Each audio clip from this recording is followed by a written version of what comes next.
오늘은 사순절 네 번째 주일이에요. 예수님께서 고난주간 금요일 이른 아침 6시에 사형선고를 받으시고 골고다, 갈보리죠, 해골의 장소라고 해석됩니다. 언덕까지 십자가를 메고 가시다가 구련에, 오늘날은 니비아입니다. 구련에에서 온 시몬이 대신 십자가를 지고 와서 오전 9시에 십자가에 달리시죠. 그리고 6시간 동안 고통하시다가 오후 3시에 운명을 하십니다. 십자가에 달려 계셨던 6시간 동안 남기신 7마디 말씀을 우리는 가상칠언이라 이렇게 부릅니다.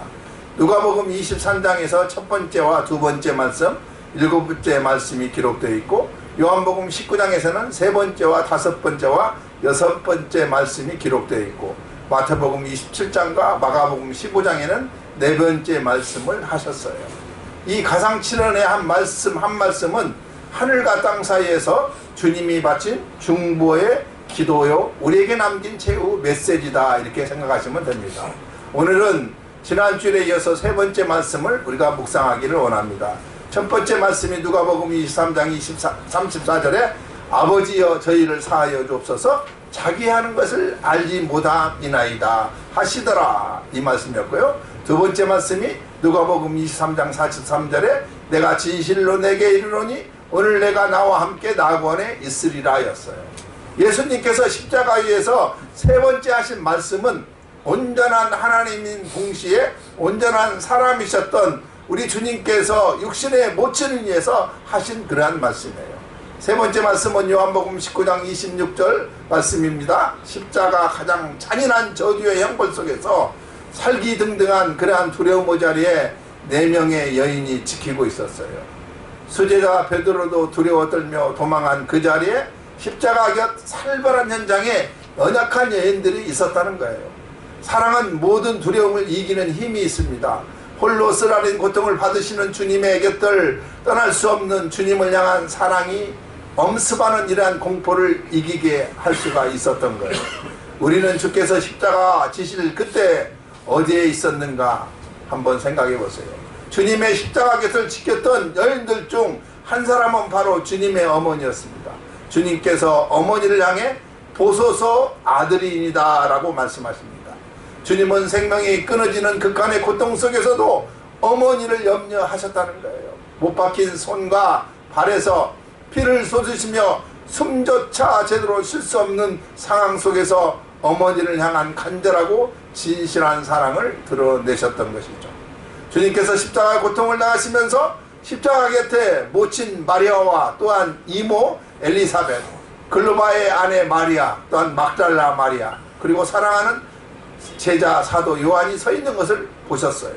모친 마리아에게 여자여 보소서 아들이니다 라고 하시고, 사랑하는 제자 요한에게 이르시되 보라 너의 어머니라 하시니, 그때부터 요한은 마리아를 자기 집에 어머니로 모셨던 것이죠.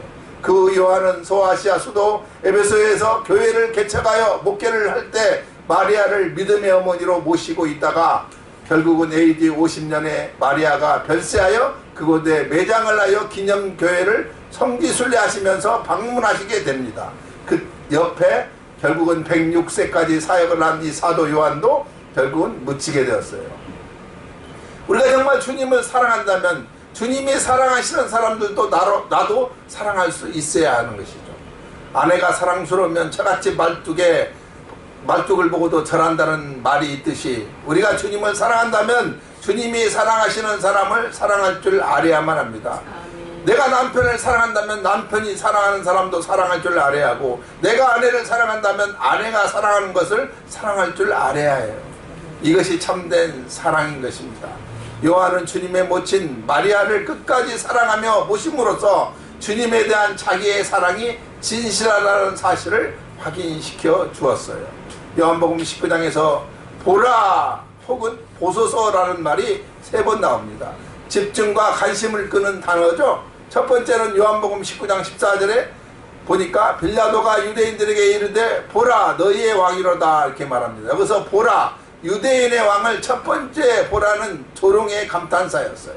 지금도 성수시대에 가보면은요, 예수님께서 빌라도 법정에서 사형 원도를 받으시고 골고루로 갇힌 길을 고난의 길 비아 돌로로사라고 하는데, 출발지 골목에 아치가 이렇게 있는데 그곳에 라틴어로 에케호모, 이 사람을 보라라고 되어 있습니다. 빌라도가 예수님을 십자가에 못 박으라고 외친 당시에 유대교 지도자들과 군중들에게 예수님을 유대인의 왕으로 소개한 곳이었던 것이죠. 그래서 유대인의 명절이 오면은요, 죄수 한 명을 석방하는 관례대로 빌라도는 예수님을 석방하려고 최선을 다했지만은 민요가 일어날까봐 역사적인 오판을 하고 말았던 것이에요. 여기서 민요는 밀란이죠. 당신은 노마 시대인지라 아무리 유대인 최고 법정인 산헤드린에서 예수께 사형원들을 내려도 사형 직병을 하지 못합니다. 총독이 결정을 내리도록 되어 있어요. 지금 우리나라도 법원에서 사형 선고를 했다 하더라도 결국은 사형할 때는 대통령의 사인이 있어야 사형을 하는 것입니다. 그래서 빌라도 법정에 와서 총독의 최종 판결을 받아야만 했던 것이죠. 요한복음 19장 15절과 16절에 보면은 보라 유대인의 왕이로소다 빌라도가 외치니 군중들이 소리를 지르며 없이 하소서 없이 하소서 저를 십자가에 못 박게 하소서. 빌라도가 가로되 내가 너희 왕을 십자가에 못 박으랴. 대제사장이 대답하되 가이사에는 우리에게 왕이 없나이다 하니 이에 예수를 십자가에 못 박게 저에게 넘겨주시니라 라고 기록되어 있습니다. 공간복음서에 의하면은 마태복음 27장 11절에서 26절, 마가복음 15장 2절에서 15절, 누가복음 23장 3절에서 5절, 빌라도 총독은 예수님을 석방하려 무단히 애를 썼으나 결국은 실패하는 내용이 기록되어 있습니다. 심지어 그의 아내가 사람을 보내어 가로되 마태복음 27장 19절에죠. 저 옳은 사람에게 아무 상관도 하지 마옵소서. 오늘 꿈에 내가 그 사람을 인하여 애를 많이 썼나이다. 한 말도 있고 해서 매우 신중할 수밖에 없었어요. 유대교 지도자들이나 군중에게 2번씩 화금하면서 나는 예수님께 아무런 악행을 발견하지 못하였노라 했지만은 군중들의 소리는 점점 커져가고 거세해서 밀란이 일어나는 것이 겁이 났던 것이죠. 당시 관이나 정에서 밀란이 일어나면 그 책임을 물어가지고 총독이 시기해져 당하는 그런 예가 많았기 때문에 빌라도는 물을 가져다가 무리 앞에 손을 씻으며 가로되 이렇게 말합니다. 마태복음 27장 24절에 기록되어 있죠. 이 사람의 피에 대하여 나는 무지하니 너희가 당하라 이렇게 말을 해요.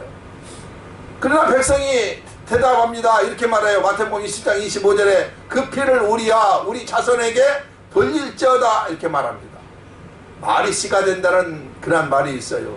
예수님은 십자가에 처형하라고 했던 군중들과 지도자들이 예수님의 억울한 피가 그들과 그의 자손에게 내려서 저주받을 수밖에 없었던 거예요. 사도신경에 보면 본디오 빌라도에게 고난을 받아 십자가에 못 박혀 죽으신다고 우리가 고백을 합니다. 이것은 대단히 잘못된 표현이에요. 예수님을 십자가에 못 박게 한 산헤드린 공회원들, 로마 군병들, 대제사장들, 군인들, 돈을 받고 해친 군중들의 이름이 다 거기에 들어가야만 해요.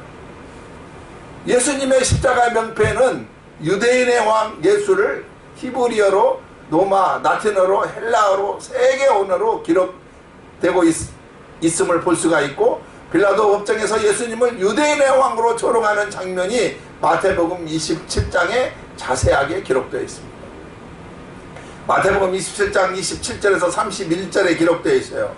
27절에 이에 총독의 군병들이 예수를 데리고 관정 안으로 들어가서 온 군대를 그에게 모으고 28절입니다. 그의 옷을 벗기고 홍포를 입히며 29절 가시면류관을 엮어 그 머리에 씌우고 갈대를 그 오른손에 들리고 그 앞에서 무릎을 꿇고 희롱하여 가로되 유대인의 왕이여 평안할지어다 하며 30절입니다. 그에게 침 뱉고 갈대를 빼앗아 그의 머리를 치더라. 31절에 희롱을 다한 후 홍포를 벗기고 도로 그의 옷을 입혀 십자가에 못 박으려고 끌고 나가니라. 두 번째로 여자여 보소서 당신의 아들이다. 헬라어로 구나이이데 헤마테소우입니다.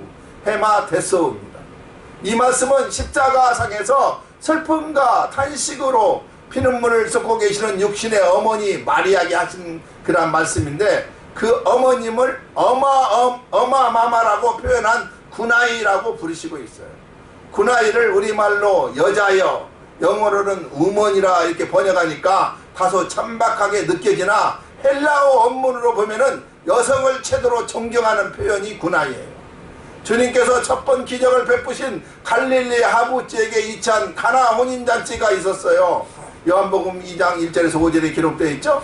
사흘 되던 날에 갈릴리 가나에 혼인이 있어 예수의 어머니도 거기 계시고 예수와 그 제자들도 혼인의 청함을 받았더니 포도주가 모자란지라 예수의 어머니가 예수께 이르되 저희에게 포도주가 없다 하니 예수께서 가라사대 여자여 나와 무슨 상관이 있나이까 내 때가 아직 이르지 못하였나이다. 그 어머니가 하인들에게 이르되 너희에게 무슨 말씀을 하시든지 그대로 하라 하니라. 유대인의 결혼은 안식일 후에 사흘째 열리는 그러한 풍습이 있었어요.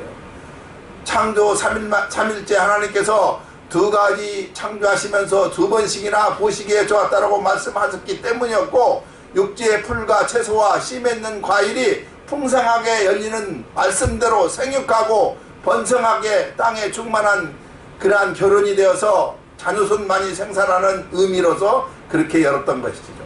이곳에 포도주가 떨어졌어요. 잔치집의 가장 중요한 음식이 뭡니까? 포도주예요. 그 음식이 고갈되었으니까 위기 상황이 올 수밖에 없어요. 마리아는 먼저 와서 일을 거들다가 예수님 일행이 도착하니까 딱한 사정을 알릴 수밖에 없습니다. 이에 주님께서 여자여 나와 무슨 상관이 있나이까 내 때가 아직 이르지 못하였나이라고 대답하고 있습니다. 여기서도 여자여 헬라어로는 군아이라고 되어 있어요.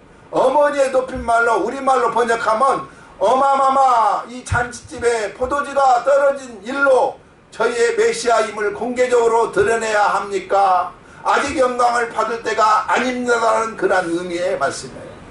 지금도 십자가상에서 모친을 존칭으로 부르고 있죠. 군아이 보소서 당신의 아들이나이다. 이 한마디로 주님께서는 마리아의 헌신과 믿음을 칭찬하시면서 그동안 수고에 대한 격려의 말씀을 하신 거예요.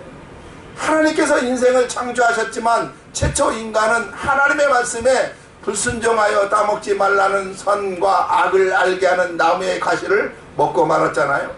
에덴 동산에서 추방된 인생을 구원하시려고 의인, 선지자, 사사, 주님의 종들을 보내셔서 회개하도록 하였으나 우리 인간은 여전히 죄악에 거하였던 것이죠. 마침내 성부께서 성자 예수님을 이 땅의 성령으로 잉태되어 태어나시도록 계획하셨고 이 일의 도구로 마리아를 선택하셨던 거예요. 세례 요한의 잉태 사실을 그의 대제사장으로 선출한 사가랴, 아비야 반열이었죠. 사가랴에게 알려준 후 6개월이 지났습니다. 가브리엘 전사가 갈릴리 나사렛 동네에 사는 마리아에게 돌아가 문안을 하며 사명을 주었어요. 누가복음 1장 28절에서 33절에 기록되어 있습니다. 은혜를 받을 자여 평안할지어다. 주께서 너와 함께 하시도다. 마리아여 무서워 말라. 내가 하나님 은혜를 얻었으니 보라. 여기서 보라는 이대입니다. 영어로는 behold요. 내가 수태하여 아들 낳았으니 그 이름을 예수라 하라.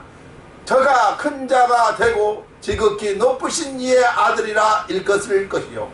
주 하나님께서 그 조상 다윗의 일을 저에게 주시리니 영원히 야곱의 집에 왕노릇 하실 것이며 그 나라가 무궁하리로다. 이렇게 말씀합니다. 이에 마리아가 놀라고 무서워서 얼떨결에 하는 말이 누가복음 1장 34절에 기록되어 있죠. 나는 사내를 알지 못하니 어찌 이 일이 있으리오까 하니 가브리엘 천사가 대답하여 가로되 누가복음 1장 35절에서 37절에 기록되어 있어요. 성령이 내게 임하시고 지극히 높으신 이의 능력이 너를 덮으시리니 이러므로 나실 바 거룩한 자는 하나님의 아들이라 일컬으리라. 보라. 여기서도 이대 즉 behold입니다. 내 친족 엘리사벳도 늙어서 아들을 배웠느니라. 본래 수태하지 못한다 하던 이가 이미 6달이 되었나니 대저 하나님의 모든 말씀은 능치 못함이 없느니라. 이렇게 말씀하고 있어요. 그러니까 마리아가 가로되 누가복음 1장 38절에 보소서 주의 계집중이 오니 말씀대로 내게 이루어지리라. 누가복음 1장에서 3번씩 보라, 보소서라는 단어가 나옵니다. 첫째는요, 31절에 보라, 이게 바로 2대 비홀드입니다. 헬라어로는 2대고요, 영어로는 비홀드예요.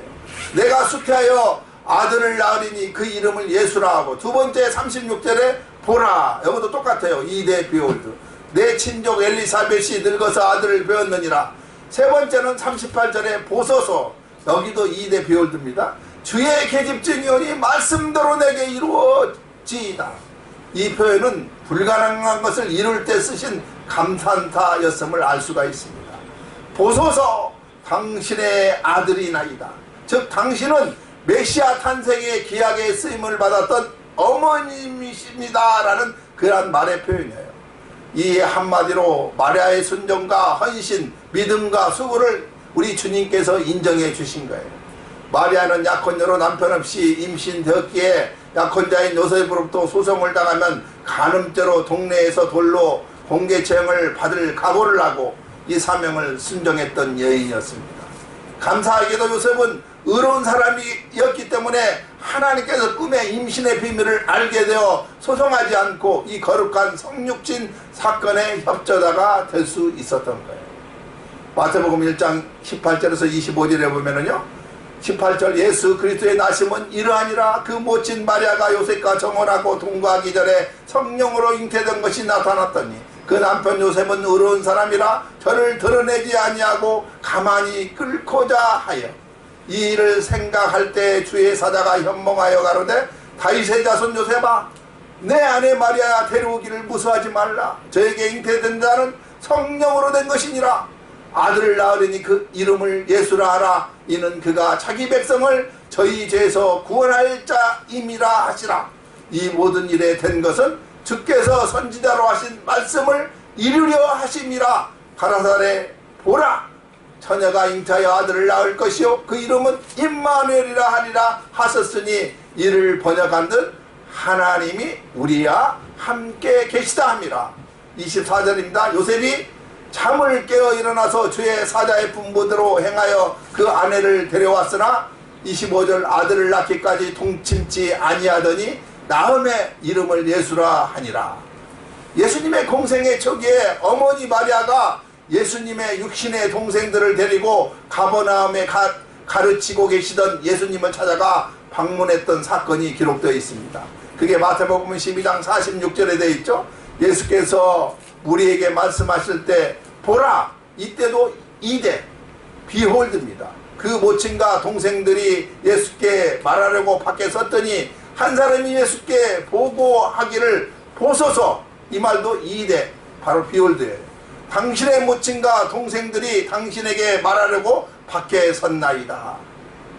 하니 말하던 사람에게 대답하여 가라사대 누가 내 모친이며 내 동생들이냐 하시고 손을 내밀어 제자들을 가르쳐 가라사대 이때도 보라, 2대 비홀드입니다. 나의 모친과 나의 동생들을 누구든지 하늘에 계신 내 아버지의 뜻대로 하는 자가 내 형제요 자매요 모친이니라 하시더라, 이렇게 말씀하고 있어요.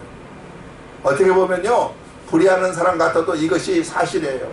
마리아는 예수님을 잉태하시고 출산하시고 양육하는 수고를 맡은 하나님의 여정이었던 거예요. 그때 하나님께 그런 사명으로 쓰임을 받았을 뿐인 것입니다. 카톨릭처럼 이런 마리아를 신격화 하는 것은 잘못된 거예요.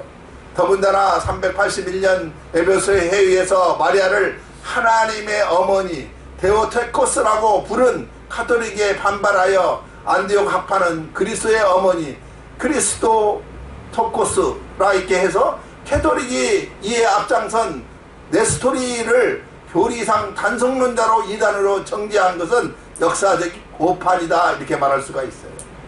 중국 당나라 때 쓸 때 633년에서 635년에서 935년 사이에 이 레스토리우스 경교죠. 중국말로 경교가 국교였어요.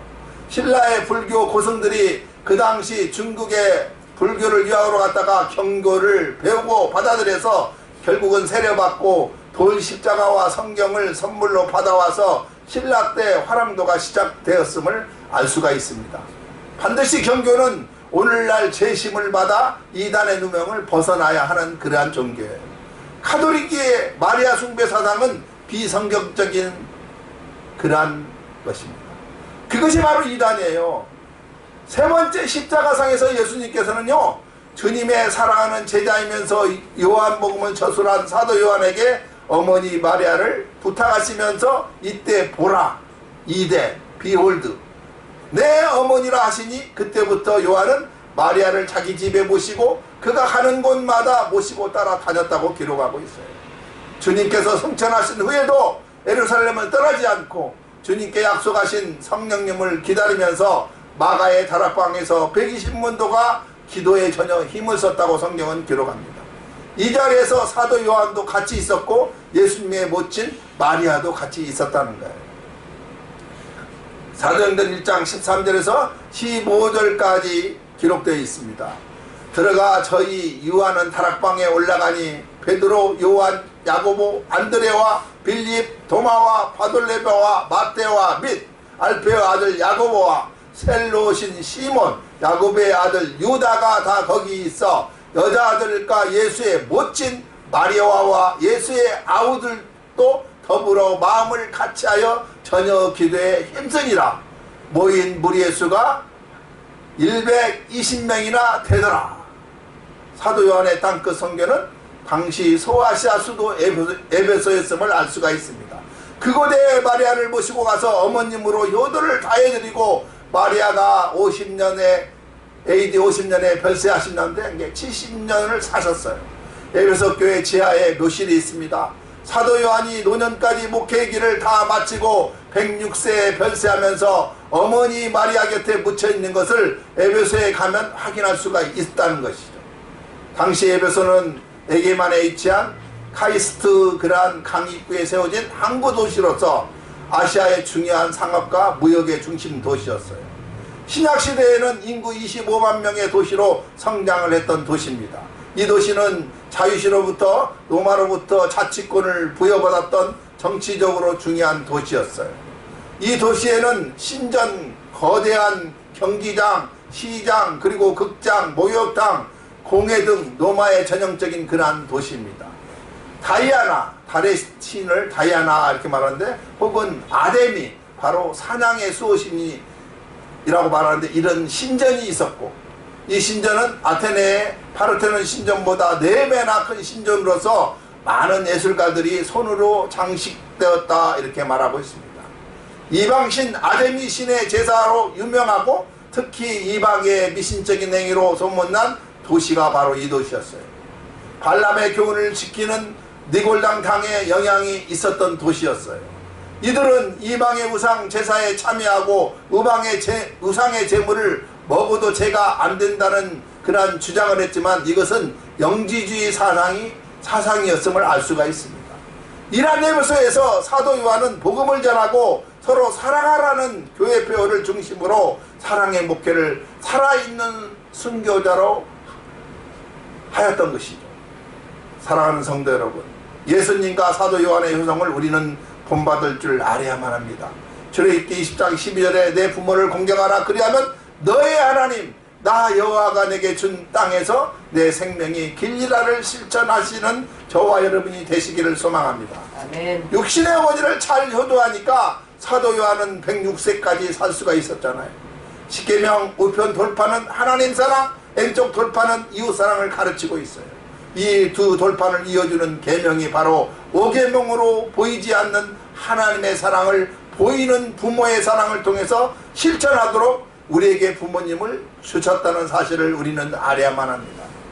마리아의 믿음을 본받고 사도 요한의 효성을 배우고 또한 예수님의 사랑을 실천하며 살아가는 저와 여러분이 다 되시기를 주님의 이름으로 축원드립니다. 아멘.